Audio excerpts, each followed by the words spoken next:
Assalamualaikum warahmatullahi wabarakatuh. Apa kabar teman-teman dimanapun teman-teman berada? Ya. Jumpa lagi kita ke pembelajaran live bahasa Arab di Tadabbur Institute. Ya, teman-teman yang baru join di akun ini silakan save the day.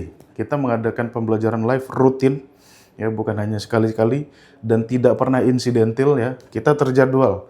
Kapan jadwal kita? Senin sampai Rabu 19.30 waktu Indonesia Barat.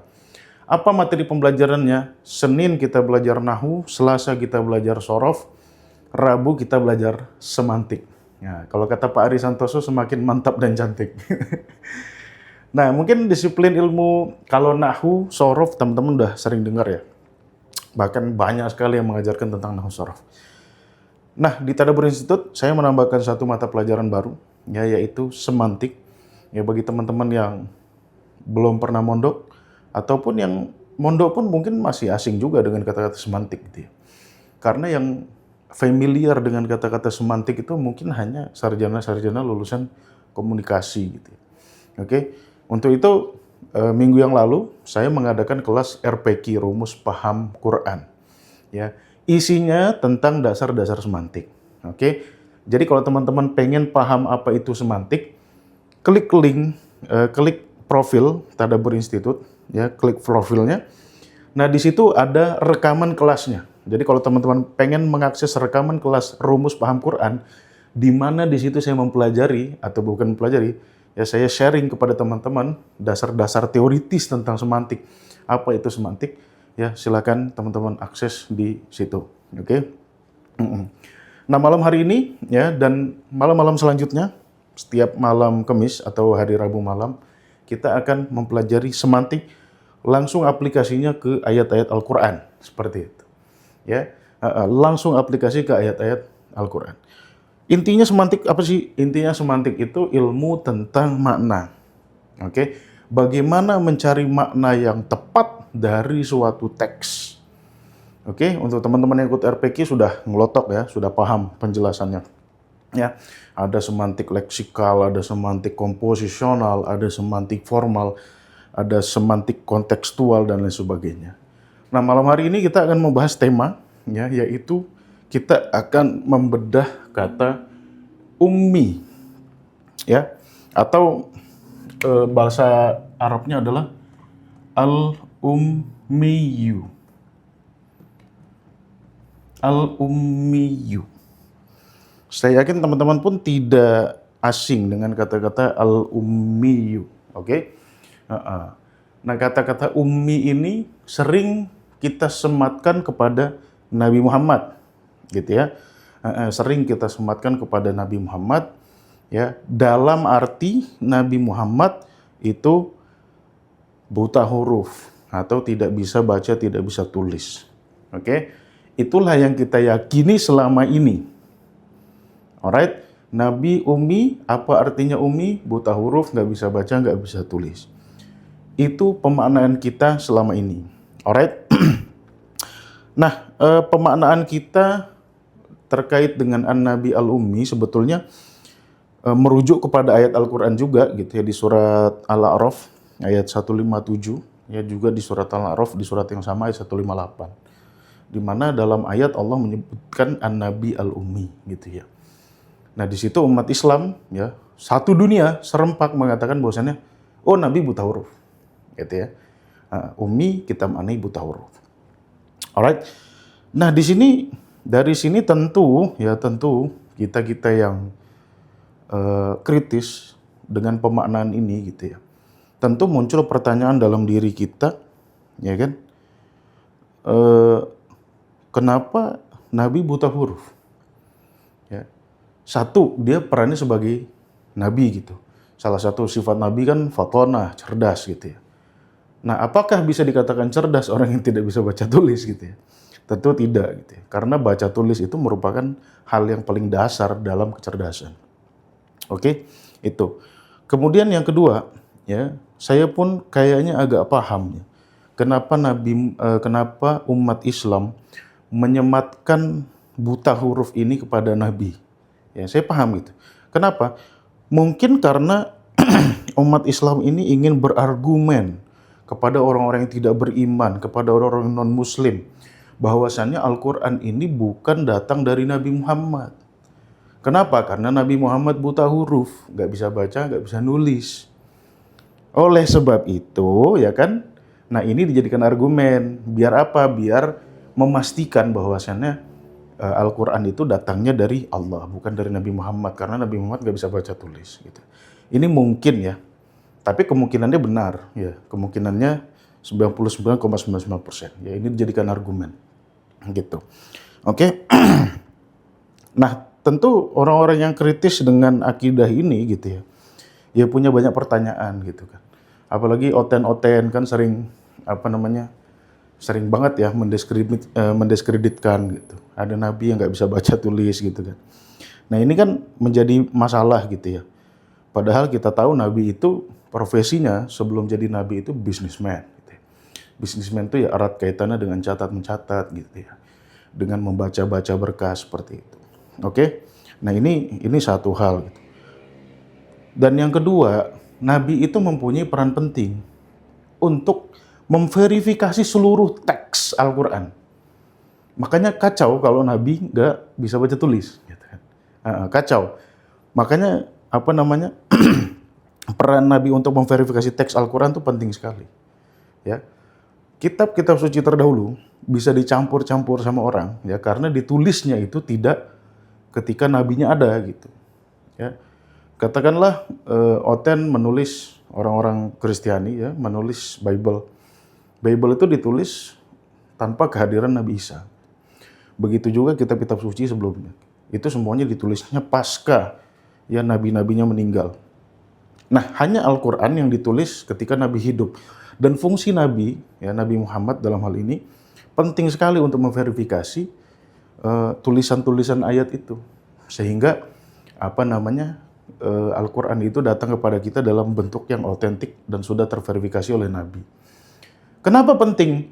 Karena nabi-nabi sebelum Nabi Muhammad tuh hanya diutus kepada kaumnya saja gitu. Ya, jadi lokal dan temporal. Sedangkan Nabi Muhammad, ya, sebagaimana difirmankan Allah, Inna arsalnaka kafatan linnas. Ya kan di surat Saba. Artinya Nabi Muhammad ini diutus untuk seluruh manusia. Maka penting sekali Nabi menulis wahyu. Ya. Untuk itu dalam sejarahnya pun kita tahu ya ada beberapa penulis wahyu seperti Zaid bin Sabit, Mu'adz bin Jabal dan kawan-kawan. Ya itu semua penulis-penulis wahyu. Dan mereka dipantau langsung oleh Nabi Muhammad SAW. Oke, seperti itu.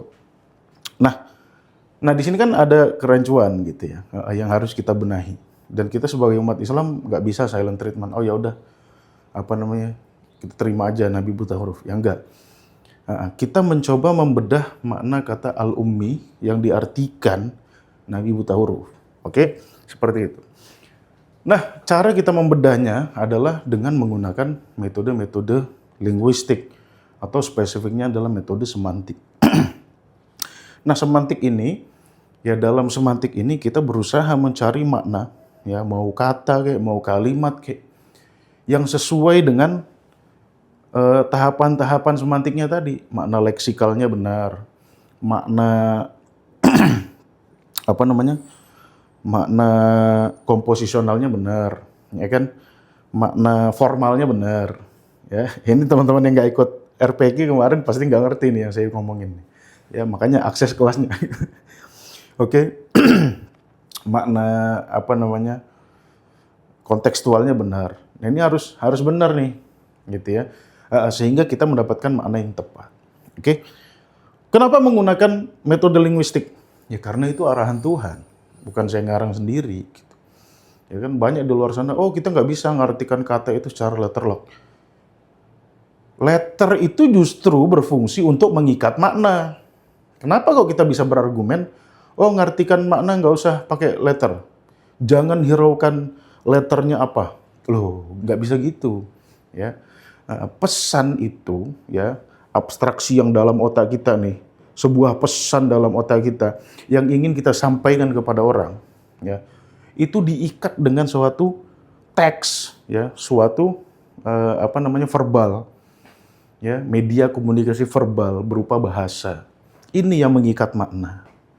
Jadi ya sebetulnya teks itu untuk merujuk kepada pesan ya kan yang ada dalam abstraksi, kalau dalam Al-Qur'an ya dalam abstraksi Tuhan seperti itu. Oleh sebab itu Allah pun kerap kali ya dalam Al-Qur'an banyak kali Allah mengatakan Qur'anan Arabiyyan. Ya. Inna auhayna ilaika Qur'anan Arabiyyan. Artinya kan ketika kita ingin membedah makna apapun dalam Al-Qur'an ya, bedahlah dengan metode linguistik bahasa Arab. Ya kan karena Allah menyebutkan di situ Arabiyan. Ya Arabiyan itu ya-nya di situ ya nisbah. Ya. Artinya merujuk kepada bahasa yang digunakan oleh orang Arab. Tetapi bahasa yang di sini yang digunakan adalah bahasa yang sistem, yang tersistem, ya, bukan bahasa-bahasa harian seperti itu. Oke, nah di kelas RPQ pun saya sudah jelaskan bahwasannya bahasa itu tersistem, terstruktur, ya ada rumus-rumusannya, apalagi bahasa Arab, gitu ya. Bahasa Arab tuh nyaris seperti matematika, ya ada akar kata, ada kata derivatif, ada tasrif istilahi, ada tasrif logawi, seperti yang kemarin diajarkan Ustadz Imam Subagja. Nah itulah pentingnya kita strict kepada kaidah linguistik dalam memahami setiap kata, ya, setiap kalimat dalam Al-Quran. Ya. Jangan kita maknai melenceng. Nah ini kacau. Ya kan banyak perumpamaan. Loh perumpamaan pun ada rumusnya. Ya nggak bisa kita suka-suka. Hal yang bukan perumpamaan diperumpamakan itu nggak bisa. Ya, hal yang perumpamaan dimaknai sebagaimana adanya, yang nggak bisa juga gitu. Kita harus bisa membedakan mana yang perumpamaan, mana yang bukan perumpamaan. Ya, bahkan di Quran itu Allah menggunakan perumpamaan antropomorfisme. Ya, tangan Allah, wajah Allah, ya kan? Lah secara semantik formal itu nggak bisa, ya nggak ada, mana kita pernah ngelihat muka Allah gitu kan. Seperti itu. Oke. Nah, jadi itu pentingnya kita membedah makna kata dengan metode semantik, dengan metode linguistik. Ya, kalau teman-teman ikut kelas RPQ kan, kita tahu nih semantik itu tarikannya dari mana? Semantik itu dari linguistik. Linguistik itu merupakan salah satu bentuk tanda simbolik ya dalam teori umumnya semiotika, ya ilmu tentang tanda. Alright. Nah, sebelum kita membedah makna kata ummi, ya, terlebih dahulu teman-teman harus memahami ya satu materi yang saya berikan juga di RPQ, tapi saya berikan di sini ya. Karakter semantik bahasa Arab. Ya. Teman-teman harus memahami karakter unik ya semantik bahasa Arab. Ya. Jadi dalam bahasa Arab itu ya, memiliki 3 sifat unik yang teman-teman harus pahami. Kalau teman-teman nggak pahami, teman-teman bisa tersesat. Oke? Yang pertama, ya, kata-kata dalam bahasa Arab itu bersifat polisemi. Polisemi itu artinya satu kata bisa berbagai makna. Ya. Contohnya kata ain. Ya. Contohnya kata ain. Ain ini maknanya macam-macam. Gitu. Kalau di Al-Quran saja ya, misalkan di surat Yasin, wa fajjarna fiha minal uyun. Kami pancarkan di bumi ini ya uyun, jamak dari ain. Apakah artinya mata? Ya bukan. Artinya mata air. Ya kan? Nabi Musa ya kan? Terpancar 12 ain, itnata asyrota aina. Apakah artinya ain di situ mata? Ya bukan. Artinya mata air. Tapi ada juga ain artinya mata. Ya, seperti kisos, ya, wal aina bil aini gitu kan. Seperti itu. Ya. Ini satu karakter yang teman-teman harus keep in mind. Ya. Untuk apa? Untuk kita dapat menentukan nanti makna spesifiknya apa. Oke, sama seperti jannah misalkan. Jannah itu bisa artinya kebun, bisa artinya surga. Nah, tugas kita lah menentukan yang mana yang kebun, mana yang surga. Jangan yang artinya kebun kita artikan surga, kacau nanti. Ya. Yang mana yang artinya mata, mana yang artinya mata air. Yang artinya mata air jangan diartikan mata, kacau gitu. Yang artinya mata jangan diartikan mata air, nanti kacau juga. Oke? Nah, ini karakter semantik yang pertama. Minum dulu, teman-teman. Oke, ya. Kemudian karakter semantik yang kedua, ya. Kalau polisemi, oke lah, teman-teman paham. Dalam bahasa-bahasa lain pun banyak. Gitu ya. Contoh dalam bahasa Inggris, fine, gitu ya. Fine itu artinya bisa artinya oke, ya. How are you? I'm fine, gitu ya. Bisa juga artinya find the book, find the book. Apa tuh find the book artinya? Cari bukunya, gitu. Temukan bukunya. Itu kan sama-sama fine, gitu ya. Tapi artinya bisa temukan atau bisa baik-baik saja. Oke? Nah, karakter kedua, ya, ini karakter yang unik. Sebetulnya bahasa Arab itu bersifat asinonim. Apa maknanya asinonim? Dia nggak kenal sinonim bahasa Arab. Oke? Tidak mungkin ada dua kata yang berbeda, ya, memiliki arti dan makna yang sama persis. Kalau bahasa Arabnya hayata, nggak mungkin gitu. Pasti dia memiliki makna yang berbeda. Oke? Asinonim, nggak sama. Ya. Contohnya apa? Contohnya, ya, contohnya kalau dalam kelas RPK itu saya contohkan apa ya? Lupa sih. Contohnya misalkan ini aja lah, Thorik. Ya. Thorik dengan Sabil aja.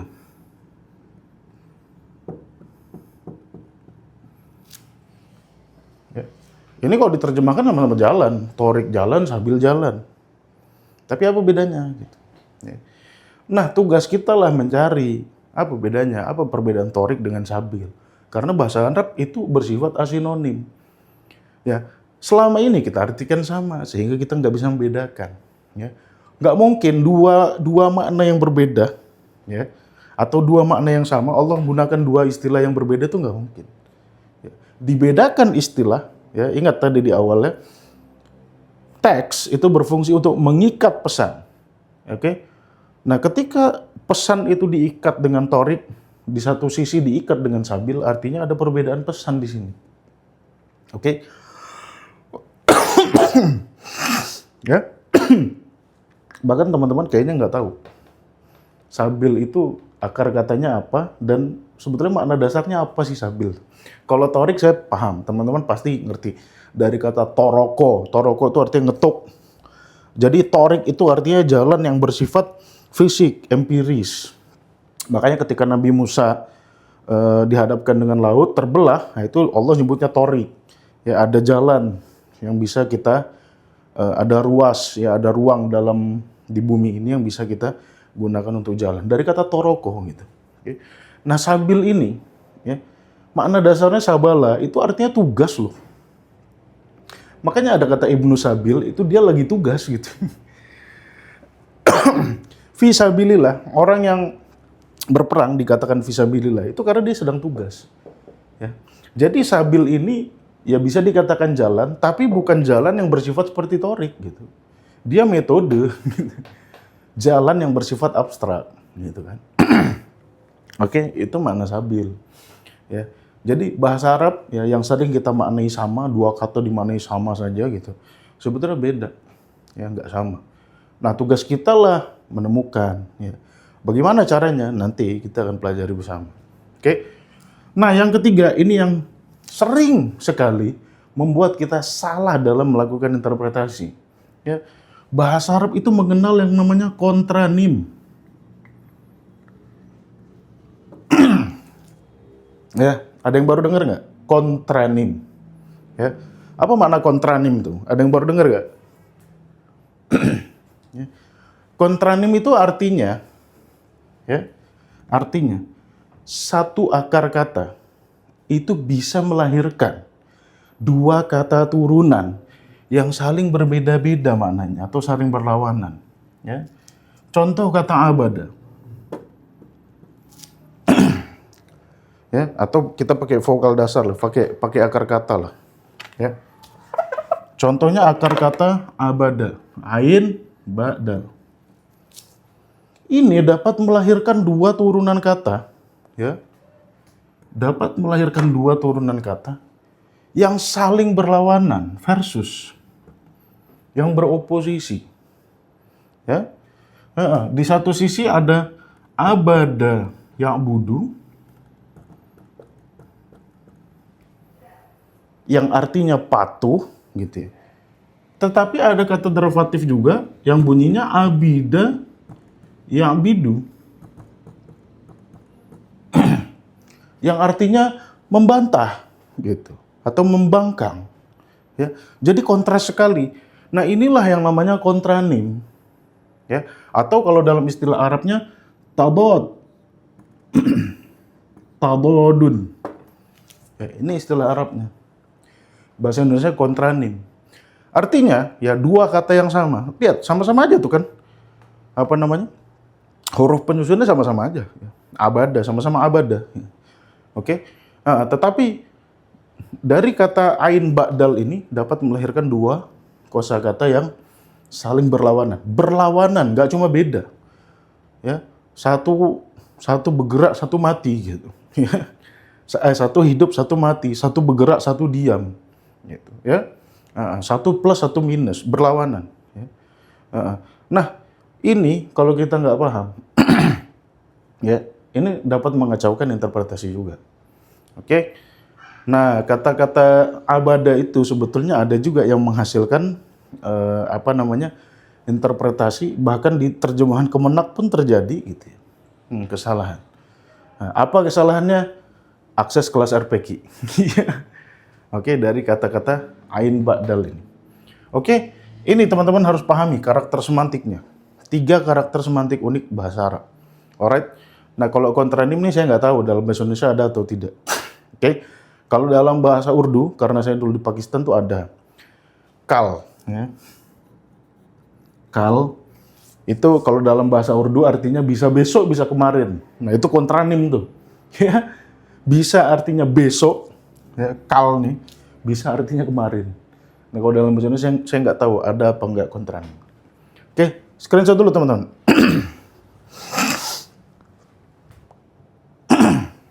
1, 2, 3. Oke ya. Keep in mind ya karakter semantik ini ya. Oke.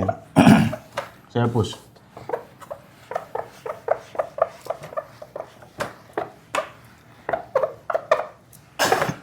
Nah, sekarang kita akan mencari makna kata ummi. Oke. Nah, teman-teman, untuk mencari makna kata, oke, satuan terkecil dalam bahasa Arab yang sudah membentuk formasi itu namanya akar kata, ya. Akar kata. Atau kalau dalam istilah Arabnya aslul maddah.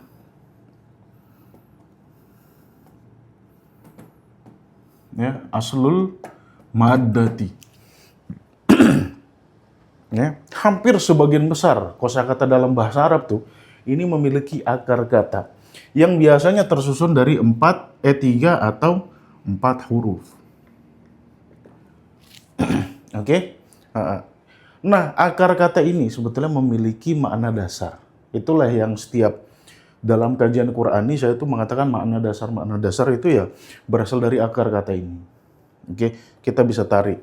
Nah, akar kata inilah yang nantinya melahirkan kata-kata derivatif. Contoh kayak tadi itu, ain ba'dal dapat melahirkan abada ya'budu, dapat melahirkan abida ya'bidu.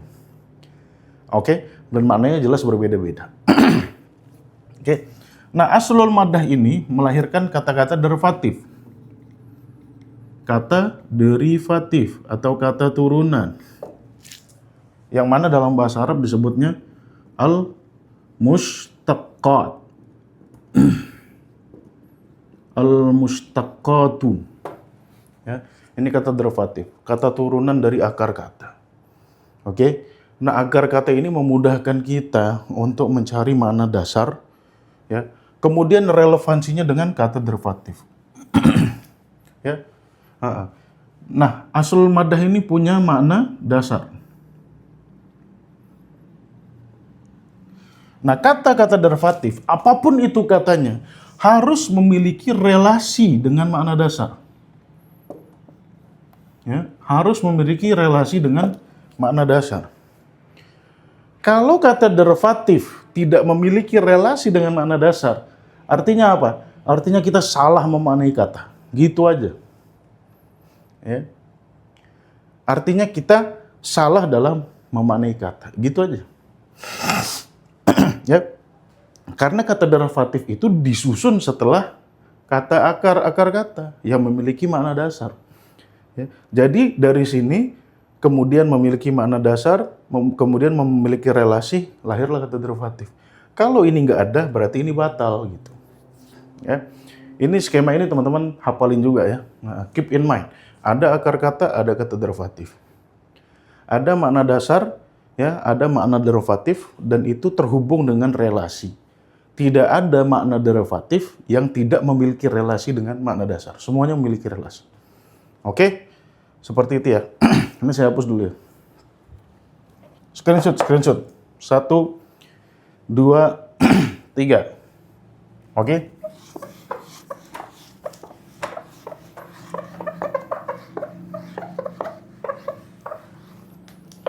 Ya. Jadi mau bedah satu kata aja, landasan teoritisnya banyak ya. Iya, oke, seperti itu. Tapi nggak susah ya, nggak susah. Untuk kita yang belum terbiasa mungkin sulit, tapi besok-besok tuh insya Allah mudah. Oke, sekarang al-ummi. Al-ummi itu kalau kita bentangkan huruf-hurufnya ya, hamzah, mim, ya. Ya, di luar alif lam mim, di luar alif lamnya ya. Nah, ya ini pasti ya nisbah.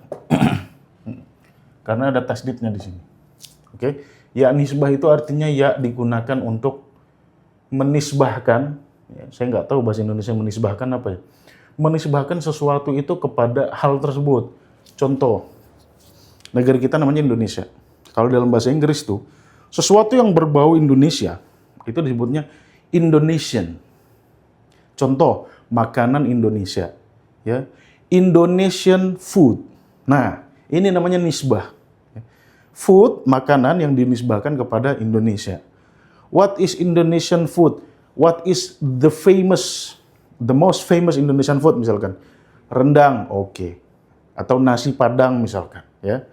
Nah, itu apa namanya Indonesian food itu sama seperti ini. Ya. Arab itu orang Arab. Arabiun adalah yang ke Arab-Araban. Atau bukan yang ke Arab-Araban sih, yang ke Araban. Ya, sama seperti Imam Bukhari. Kenapa namanya Al-Bukhariyu? Ya, ada ya nisbahnya di sini karena dia berasal dari desa yang namanya Bukhoro. Ya, Bukhari. Ulama-ulama kita dulu ada yang namanya Palimbangi, Al-Makassari, ya. As-Sambasi, ada kayak gitu. Sambasi dari mana? Dari Sambas. Ada ya nisbahnya. Al-Makassariyu dari mana? Dari Makassar. Al-Falimbangiyu dari mana? Dari Palembang, seperti itu. Oke, jadi kata-kata al-ummi ini ya dapat kita ekstrak akar katanya adalah hamzah, mim, dan mim. Oke. Nah, sebetulnya apa sih makna dasar dari hamzah, mim, dan mim ini? Maknanya gampang, menuju atau menjadi acuan. Ya sama aja sih maknanya, menuju sama menjadi acuan. Ya, itu makna dasar dari hamzah, mim, dan mim. Oleh sebab itu, seluruh kata derivatif ya yang diambil dari hamzah, mim, dan mim ini memiliki makna ini gitu. Atau memiliki relasi dengan makna ini. Oke? Contohnya apa? Ummun. Salah satu kata derivatifnya adalah ummun. Apa artinya ummun? Ibu. Oke? Nah, kenapa ibu? Ya, kenapa ibu menggunakan akar kata ini? Yang artinya menuju atau menjadi acuan. Karena ibu merupakan apa? Ya tempat menujunya anak atau menjadi acuan bagi anak. Ya, seperti itu. Jadi meletakkan kata umun untuk makna ibu relevan. Kenapa? Karena sama-sama memiliki relasi makna ini, menuju atau menjadi acuan. Oke? Ada lagi kata derivatif lainnya. Ummatun. Ummatun pun berasal dari akar kata yang sama. Hamzah, mim, mim. Ya, umat.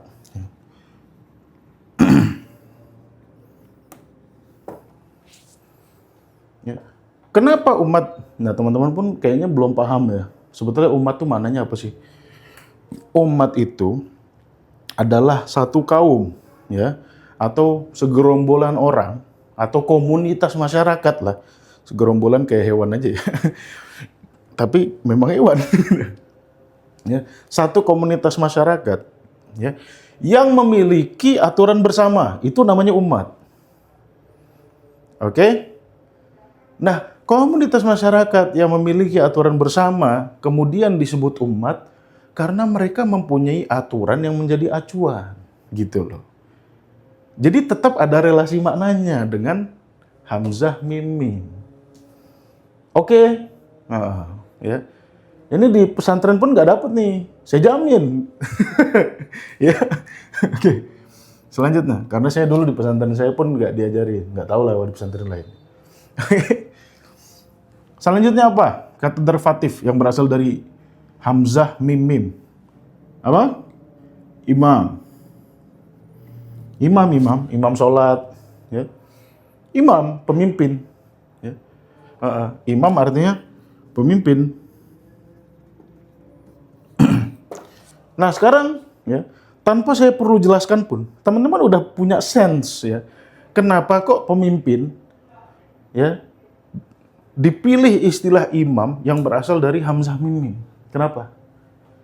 Karena seorang pemimpin dialah yang menjadi acuan kita gitu, ya, dia yang ngatur masyarakat gitu.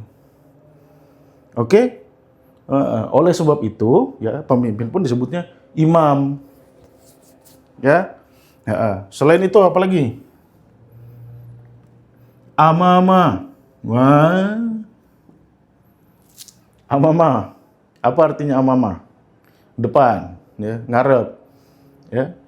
Nah, kenapa kata amama dipilih untuk merepresentasikan makna depan? Ada relevansinya nggak dengan menuju? Ada gitu. Ya, depan ya tempat kita menuju gitu. Amama. Ya. Apalagi? Makmum. Ya, makmum. Siapa itu makmum? Ya orang yang menuju imam gitu. Ya, makmum kan kalau kita artikan ya jamaah gitu. Yang dipimpin oleh imam, seperti itu.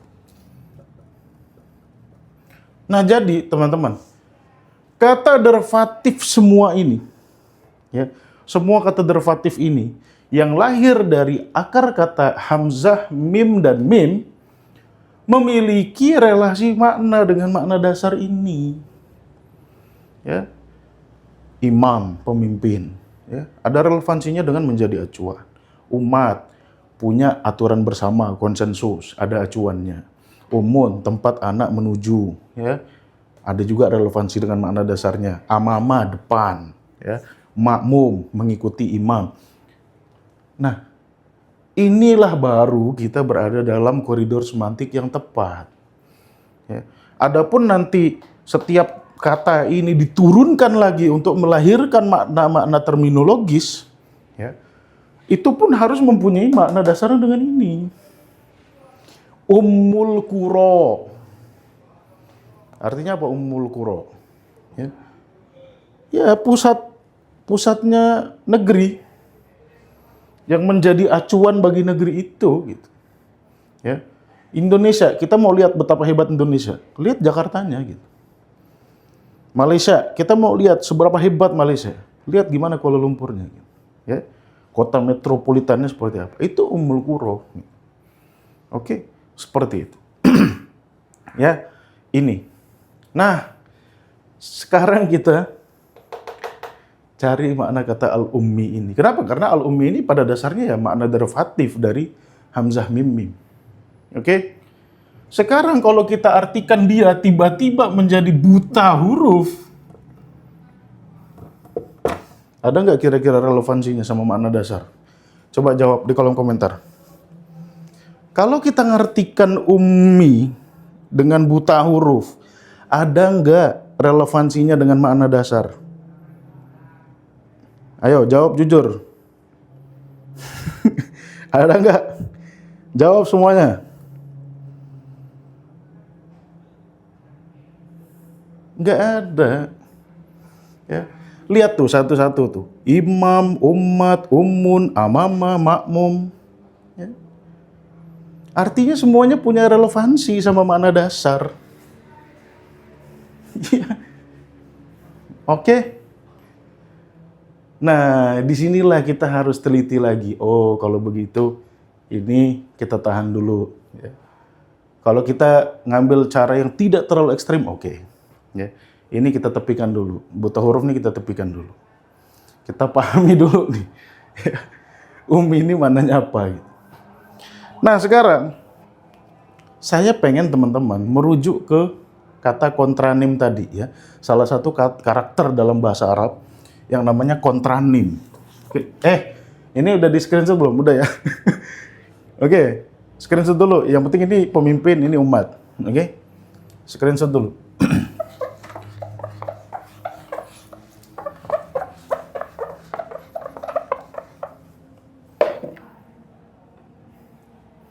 Oke, sekarang saya tanya sama teman-teman. Menjadi acuan di sini, ya, kontranya apa? Kontranya apa? Tidak punya acuan. Ya, ini kontranya. Oke. Nah, Umi tadi nih, ini cocok mananya dengan tidak punya acuan gitu. Ya. Tapi kita harus pahami dalam konteks apa gitu. Ya kan? Dalam konteks apa? Oke? Nah, dalam konteks apa tidak punya acuannya kata Umi tadi? Nah, disinilah kita mencari penjelasan intertekstual. Apa maksud intertekstual tuh? Coba cari ya penjelasan kata itu melalui penggunaan kata itu di ayat-ayat lain gitu. Oke? Nah, sekarang gini. Di surat Al-Jumu'ah ayat 2.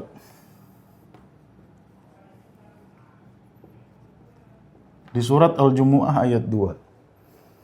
Allah berfirman, "Huwallazi ba'atsa fil ummiyin." Ba'atsa fil ummiyin. Ya. Di sini disebutkan kata-kata al-ummiyina. Al-ummiyin ini jamaknya dari al-ummiyu. Al-ummiyu satu orang. Kalau al-ummiyun jamak, kenapa dia jadi al-ummiyin? Karena didahului oleh harfu jarrin, yaitu fi. Ya. Nah sekarang kalau kita artikan ummi artinya buta huruf, sedangkan Nabi Muhammad diutus dari orang-orang yang tinggal di Mekah, apakah kita bisa katakan seluruh orang di Mekah buta huruf? Jawab kalau komentar, ayo jujur. Ini kita mencoba untuk ya kembali ke metode semantik ya, baik secara bahasa maupun secara logika. Ayo, dipikirkan secara logika. Ketika Allah mengatakan surat Al-Jumu'ah ini, ba'atsa fil ummiyin, apakah maknanya orang-orang Mekah itu bahlul semua, nggak bisa baca tulis? Ya. Yang mau ikut ulama terdahulu, monggo Pak. Saya nggak ngelarang. Ini kan bagi orang-orang yang mau berpikir ulang aja. Ya, oke. Nggak bisa loh. Faktanya nggak begitu gitu. Ya masa semua orang Mekah buta huruf? Gitu. Minimal kalau kita mau ambil ininya ya, cangkupannya, radiusnya tempat tinggal Nabi, ya kan Mekah gitu loh. Seenggak-enggaknya tuh ya Mekah gitu, sekitaran Ka'bah itu. Ya. Apakah orang-orang sekitaran Ka'bah ini semuanya buta huruf? Jelas tidak. Oke? Nah inilah clue yang pertama. Tetapi kenapa Allah mengatakan orang-orang di Mekah ini ummi? Why? Ya. Nah sebetulnya maknanya ngerujuk kepada ini. Tidak punya acuan. Ya. Oke, itu satu hal. Sekarang yang kedua, ya. Di surat Al-Baqarah ayat 78. Di surat Al-Baqarah ayat 78. Allah berfirman. Nah, sebetulnya di ayat ini malah Allah sudah menjelaskan apa makna ummi, ya. Apa firman Allah? Wa minhum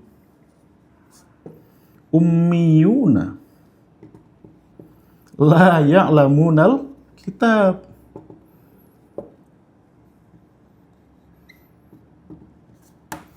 Sorry ya, tulisan saya agak jelek. Oke.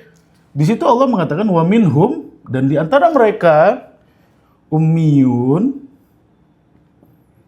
la ya'lamunal kitab.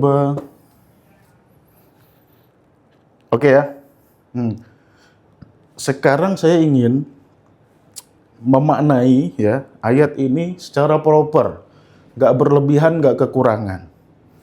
Di antara mereka ada yang ummi, kita skip dulu maknanya. Ya. Kemudian Allah menjelaskan kondisi ummi itu seperti apa. La ya'lamunal kitab. Mereka tidak mengetahui Alkitab. Bukan baca tulis. Kalau baca tulis itu kitabah. Kitabatun. Nah, ini artinya menulis atau penulisan. Ya.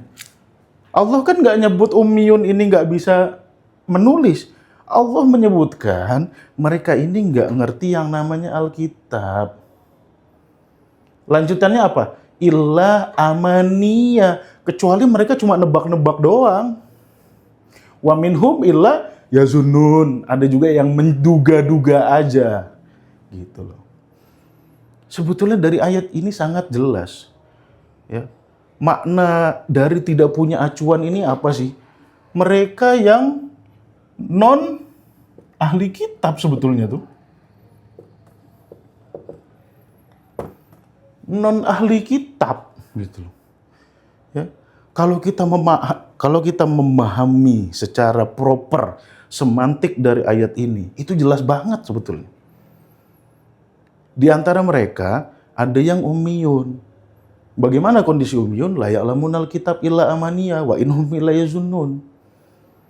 Nggak betul-betul tahu mereka tentang kitab. Nah, disinilah kita perlu memahami semantik diakronik, ya. Telusuri sejarahnya. Gimana sih sejarahnya? Ya, bangsa Arab ini terdiri dari bangsa apa aja? Khususnya pada aspek religiositas. Agama-agama yang berkembang di situ apa aja gitu. Nabi Muhammad ini kan bukan nabi perdana. Yang terakhir sudah pasti gitu. Tetapi bukan nabi perdana. Jadi di Mekah ini ya, walaupun ada ummi, ya, ada orang-orang ummi, tetapi ada juga pendatang-pendatang yang membawa agama Nasrani, agama Yahudi. Ya. Nah, orang-orang yang berpegang kepada kitab-kitab sebelum Al-Quran, itu disebutnya ahli kitab. Gitu. Ya. Oleh sebab itu, nah di sini lihat teman-teman ya, di sini lihat teman-teman dikotomisnya. Buka surat Ali Imran. Buka surat Ali Imran ayat 20. Di sini teman-teman akan melihat dikotomisnya antara ummi dengan ahli kitab. Ya.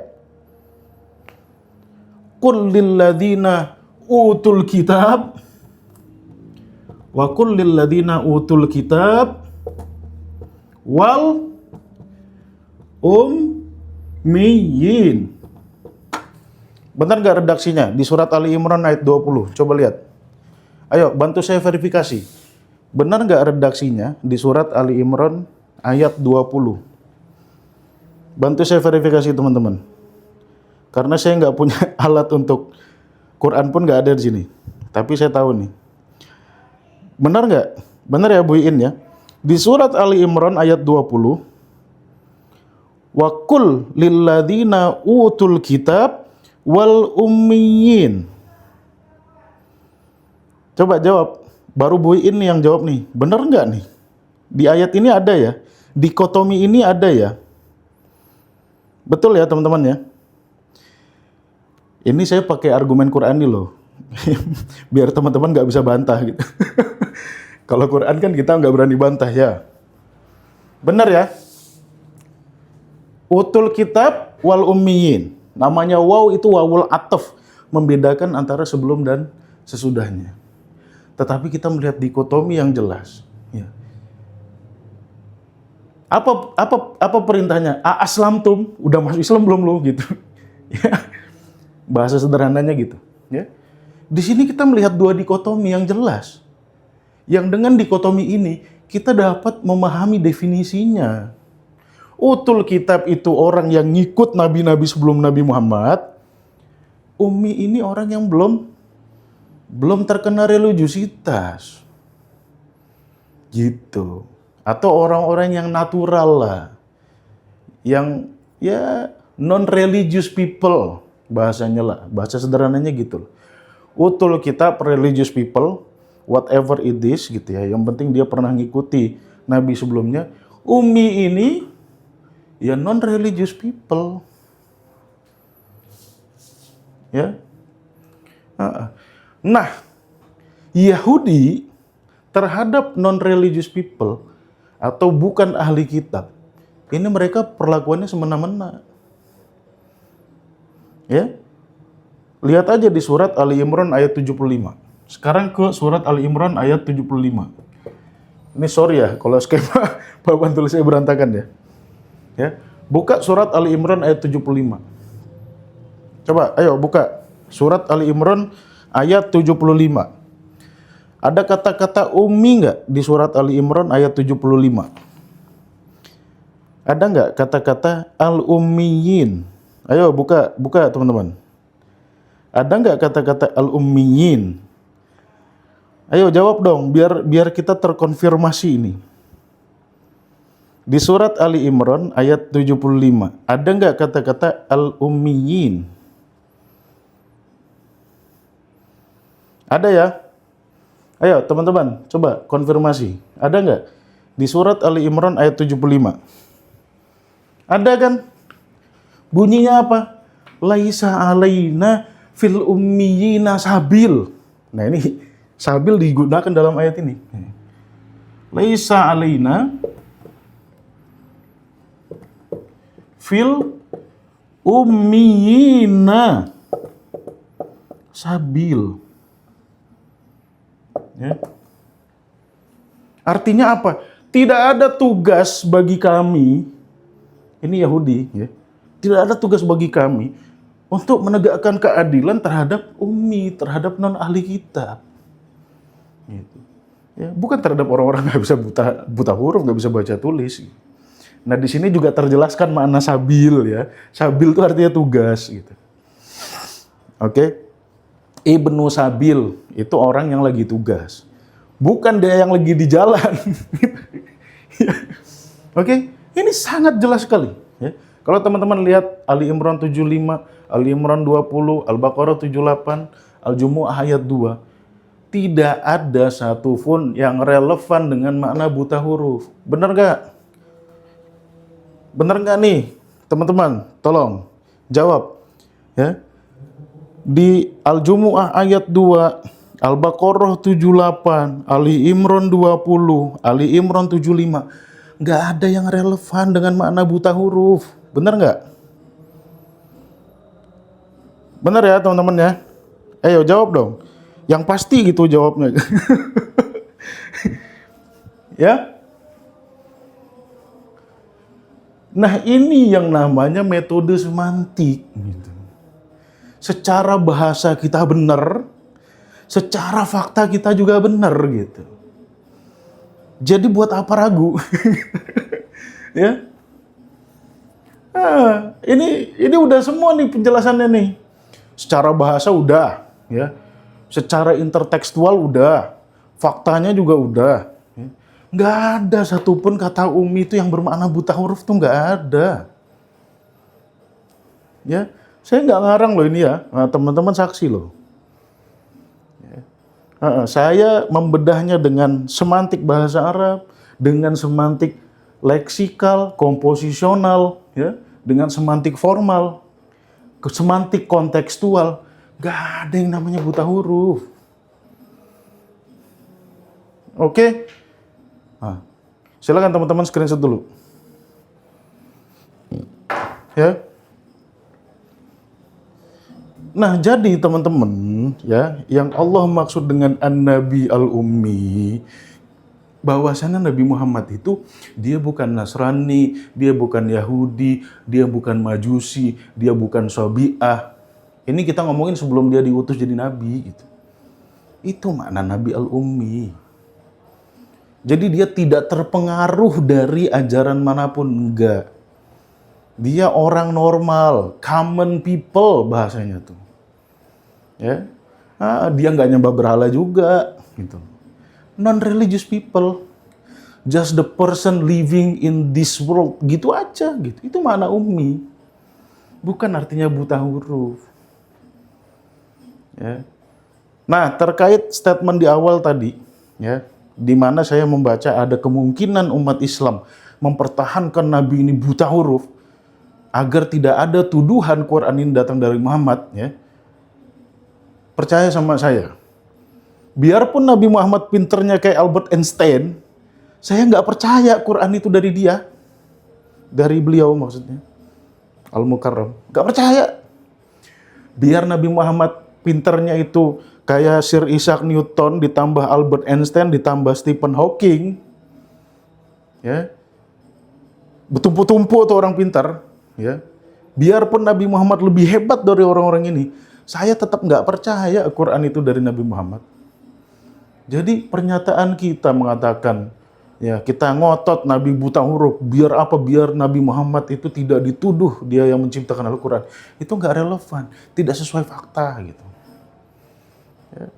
Karena Al-Quran itu terlalu hebat, yang nggak mungkin ada satu orang atau 1000 orang yang mampu mengakomodir intelektualitas Quran, itu nggak mungkin. Oleh sebab itu Allah nantang. Qul, katakan Nabi Muhammad, la ini jitama'atil insu wal jin. Kalau manusia sama jin bertumpuk, ya, ala an ya'tu bimithli hadzal Qur'an, untuk mendatangkan seperti Al-Qur'an, seperti bukan Al-Qur'annya, ya. La ya'tu nabi mislihi, kata Allah. Kagak bakal bisa. Apalagi cuma seorang diri Nabi Muhammad, lebih nggak bisa lagi. Ya. Walau kana ba'duhum li ba'din zahira, biar mereka saling bantu-membantu pakai ChatGPT, Gemini, AI semua gabungin bertumpuk di situ 50-100 AI, kagak bakal bisa. Ya. Nah, ini jadi kenapa bah kita mengatakan Nabi buta huruf? Landasannya dari mana? Dan penting Nabi itu untuk memahami. Sekarang gini deh. Ini saya hapus dulu ya.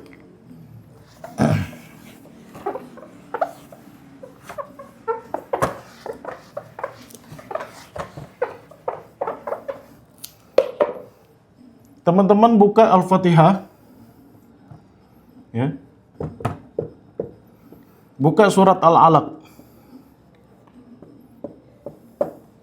Tulisan bisminya seperti ini enggak? Ini di Al-Fatihah. Ini di Al-Alaq. Benar nggak? Coba jawab di kolom komentar. Benar nggak tulisannya seperti ini?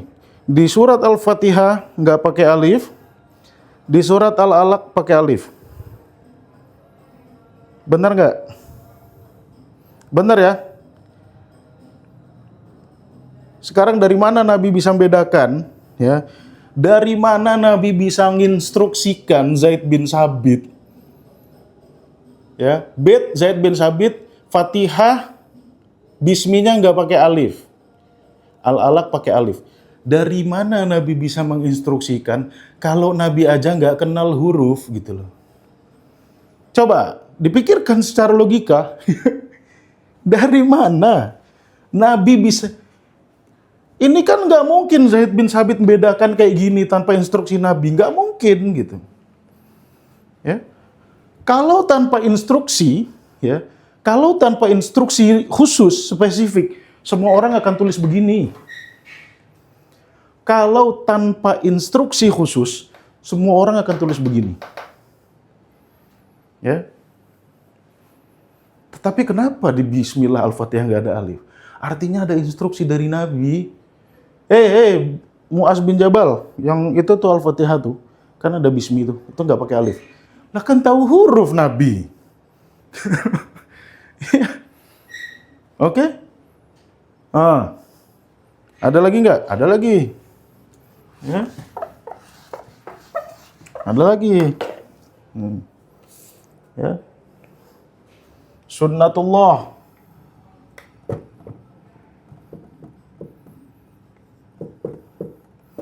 Ya, dengan sunnatullah. Biar cepat aja lah.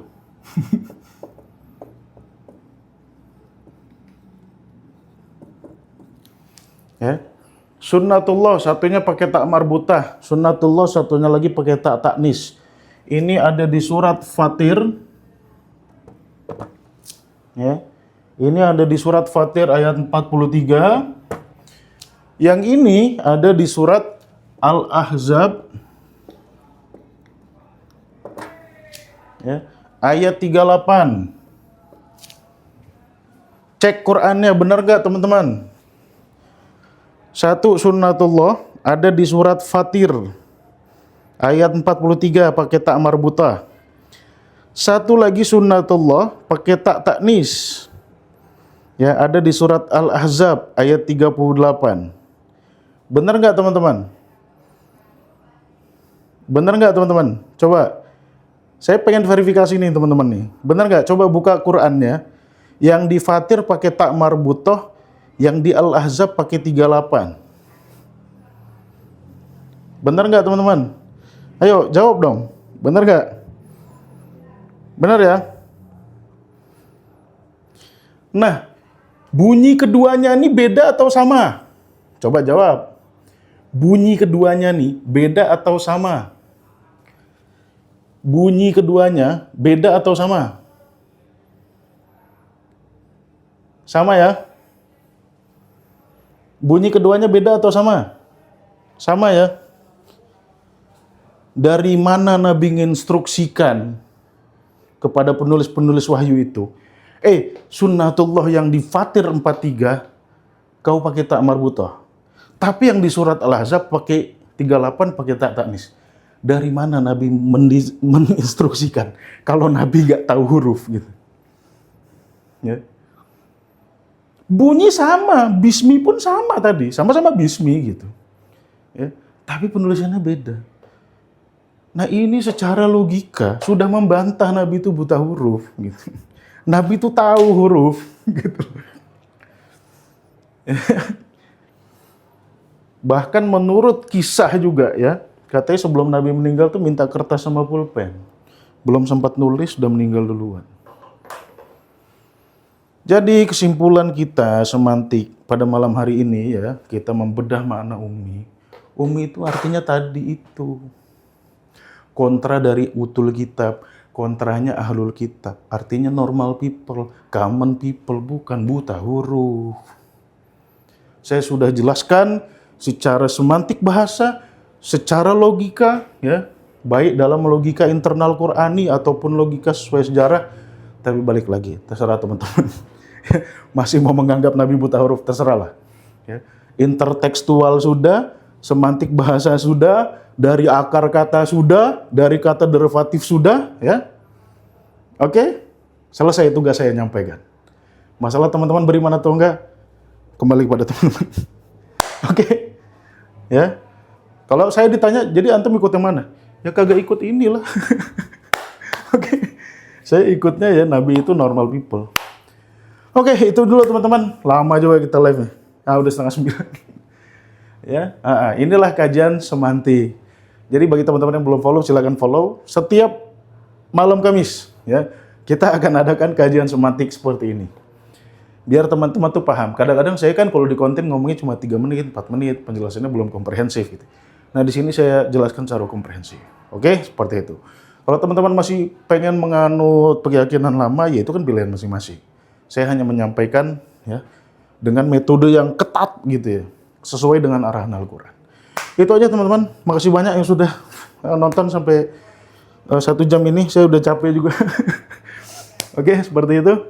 Jadi yang belum follow, jumpa lagi minggu depan. Wabillahi taufiq wal hidayah. Kalau ada salah-salah kata saya mohon maaf. Wassalamualaikum warahmatullahi wabarakatuh.